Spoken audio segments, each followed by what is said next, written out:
Pourquoi l'armée de l'Algérie est si forte? Peut-être que tu surestimes un peu trop l'Algérie. Il n'y a pas de problème, on regarde ensemble, comme ça vous allez constater ce que j'ai constaté. Stockholm International Peace Research Institute. Le pays a prévu de consacrer 23,05 milliards d'euros à sa défense en 2025. Un budget en augmentation de 10% par rapport à 2024. À titre de comparaison, le gouvernement espagnol investira 22,22 milliards d'euros, soit 3,5% de moins que l'Algérie. Pourtant, le PIB de l'Espagne est de 1513 milliards d'euros en 2024 contre 214 milliards d'euros pour l'Algérie. Ce budget militaire fait de l'Algérie le premier pays africain en matière de dépenses militaires.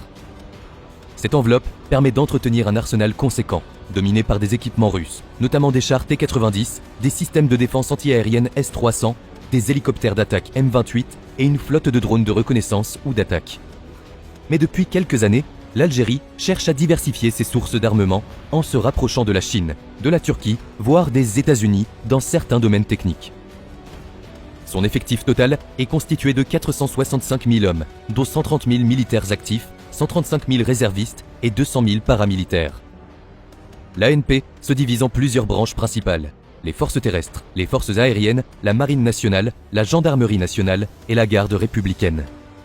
Les forces terrestres constituent la principale composante de l'armée algérienne.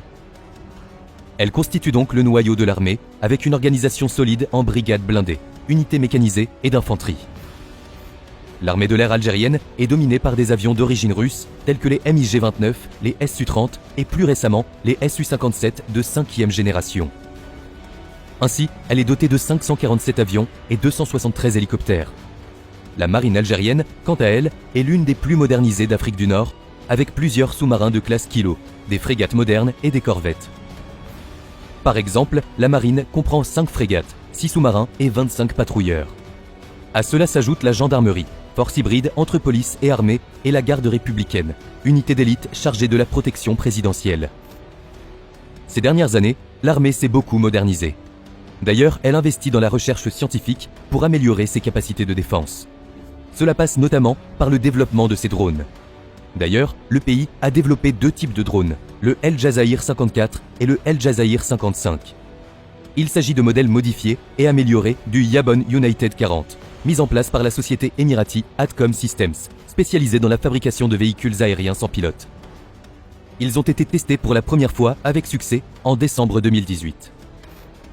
Puis en avril 2019, l'armée de l'air les a utilisés en situation réelle pour détruire des casemates appartenant à des groupes terroristes. On peut aussi noter qu'un accord de vente a été conclu entre le commandement des forces aériennes algériennes et le groupe Turkish Aerospace Industries pour la fourniture de 6 drones. Cela lui permet de mieux se préparer en cas de guerre. La doctrine militaire algérienne est avant tout défensive. J'espère que vous avez constaté ce que j'ai constaté.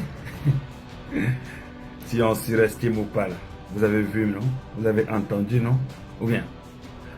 En gros, eux, chez eux, ils se défendent. Ils sont dans la défense.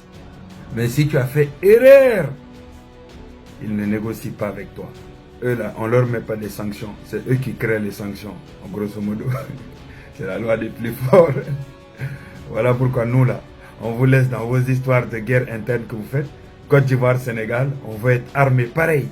Pareil, on veut même les dépasser. On a énormément de retard. Je vous dis, si l'Algérie décide qu'ils vont envahir l'Afrique, c'est fini. Il n'y a personne qui peut faire guerre avec eux. Face. Ce n'est pas leur objectif, mais c'est pour vous dire à quel point il y a un écart entre rien que l'Algérie et le reste.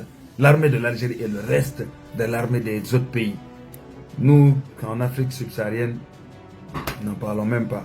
Le temps qu'on finisse de faire des guerres entre nous là, et de créer une armée aussi puissante, beaucoup de pays, c'est dans 200 ans. Mais c'est un pays en Afrique subsaharienne, là. Nous, on va y arriver. On va y arriver. Parce qu'on connaît, on sait maintenant c'est quoi notre retard. Et ce qui nous retarde. Franchement, chapeau à l'armée algérienne. Comme on dit chez eux, Tahia Jazairi. 1, 2, 3. Je vous laisse commenter.